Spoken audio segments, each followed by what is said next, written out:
Hello အားလုံးပဲမင်္ဂလာပါကျွန်တော်ဒီနေ့မှာတော့ VR နဲ့ AR ကိုကျွန်တော်ဒီနေ့မှာတော့ရှင်းပြမှာဖြစ်ပါတယ်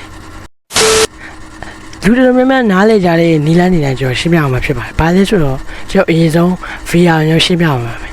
ကျွန်တော် VR ဆိုရင်ကျွန်တော်တို့တာမန်ဈေးကွက်ထဲမှာမြင်နေကြဖြစ်တဲ့ကျွန်တော်တို့ဒီလိုမျိုးတာမန်တည်မလားဈေးသိမ့်မရှိတဲ့ဖုန်းကိုအသုံးပြုပြီးတော့လောက်ကတဲ့ကစားတဲ့ VR ပေါက်တွေရှိတယ်လို့ဒီလိုမျိုးဖုန်းမလိုဘဲနဲ့လည်းအသုံးပြုလို့ရတဲ့ VR ပေါက်တွေလည်းရှိပါတယ်။နောက်ပြီးတော့အဲ့ဒီ VR ပေါက်ထဲမှာနောက်ထပ်တစ်မျိုးထပ်ကွဲရရှိပါတယ်။ဒါကတော့ဒီလိုမျိုးဖုန်းကိုနောက်ထပ် controller နဲ့ထပ်ပြီးတော့တွဲတုံးရရမျိုးဖြစ်ပါတယ်။ဒီကျွန်တော်ပြခဲ့တဲ့ဟာထဲမှာကျတော့ဈေးကတော့အတင်းရှိတယ်ဘယ်လိုမျိုးလဲဆိုတော့ကျွန်တော်တို့ရိုင်းမဲ့ရိုးဖုန်းမဲ့သုံးမဲ့ controller မပါဘူးဆိုရင်ကျွန်တော်ဈေးကနည်းမယ်ဒါပေမဲ့ controller လည်းပါမယ်ဖုန်းလည်းသုံးမယ်ဆိုတော့ဈေးကနည်းနည်းမြောက်သွားလိမ့်မယ်နောက်ပြီးတော့ဒီလိုမျိုးဖုန်းလည်းမလို့ controller လည်းတီးတက်ဝင်စရာမလိုဒီတိုင်းသူ့ရဲ့ဘူးထဲမှာအကုန်လုံးအပြည့်စုံပါတဲ့ဟာဆိုရင်တော့ဈေးကပို့ပြီးတော့တက်သွားလိမ့်မယ် Okay ဆိုတော့ကျွန်တော်တို့ VR အကြောင်းကိုကျွန်တော်တို့နည်းနည်းရှင်းရမယ်ဆိုရင်ကျွန်တော် VR ကြတော့ဘယ်လိုမျိုးလဲဆိုတော့ကျွန်တော်ဒီလိုမျိုးအဲ့လိုမျိုးမျက်စိပေါ်မှာတက်ပြီးတော့သုံးရတဲ့မျက်မှန်လိုပဲဒါပေမဲ့အဲ့မျက်မှန်ကကြမတူတာသူ့မျက်မှန်ကကြတော့အပြင်လောကဟာ reality ကဘာကိုကြတော့သူကမမြင်နိုင်ဘူးဒါပေမဲ့ကျွန်တော်တို့ game ကဘာဆိုရင်ကျွန်တော် game ကဘာလို့ရောက်ရမယ်အဲ့လိုကဘာအတုလို့ခေါ်တာပေါ့နော်သိရမလားအဲ့ကဘာလို့ကျွန်တော်ရောက်သွားပြီးတော့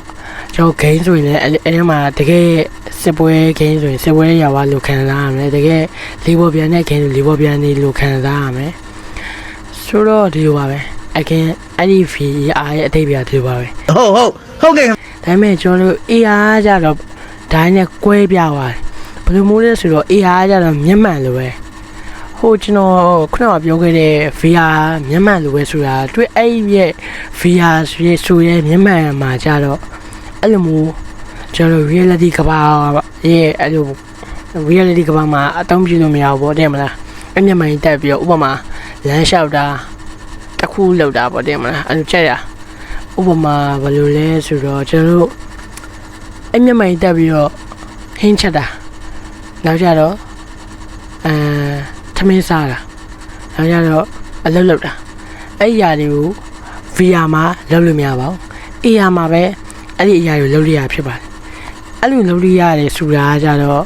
ဥပမာဘာနဲ့တူလဲဆိုတော့အရှင်းဆုံးပြောရမယ်ဆိုရင်ကျွန်တော်တို့TikTok မှာရှိတဲ့အဲ့လိုအဖက်တွေနဲ့တူပါတယ်အဲ့အဖက်တွေမှာရှိတဲ့အတိုင်းပဲအဲ့လိုခွေးပုံတွေကိုယ့်ရဲ့မျက်နှာရဲ့ပေါ်မှာပေါ်တဲ့အဲ့လိုခွေးပုံတွေကြောင်ပုံတွေမျိုးစုံပါပဲအဲ့လိုရှိရနောက်ကြတော့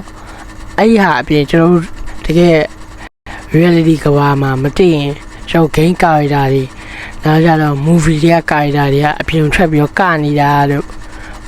မျိုးစုံပေါ့တင်မလားအဲ့လိုမျိုး effect တွေရှိတယ်အဲ့လို effect တွေကလည်းအဲ့လို AR နည်းပညာအသုံးပြုပြီးတော့ဖန်တီးထားတဲ့ effect တွေပဲဖြစ်ပါတယ် Okay ဆိုတော့ဒီ video လေးကိုကြည့်ပြီးတော့ AR နဲ့ VR ကိုခွဲခြားတော့ရမယ်လို့ကျွန်တော်ထင်ပါတယ်နောက်ထပ် video တွေမှာလည်းကျွန်တော်တို့ဒီထက်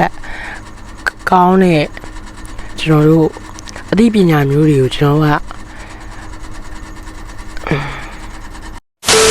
အသိပညာတွေကိုကျွန်တော်တို့ကပြောပြမှာဖြစ်ပါတယ်ဆိုတော့ဒီ video လေးကိုကြိုက်တဲ့ဆိုတော့ကျွန်တော်ရဲ့ channel လေးကို like subscribe လုပ်ပြီးပါလို့ရပါတယ်ကျွန်တော်နောက် video မှာထပ်တွေ့ကြမှာအားလုံးပဲဘိုင်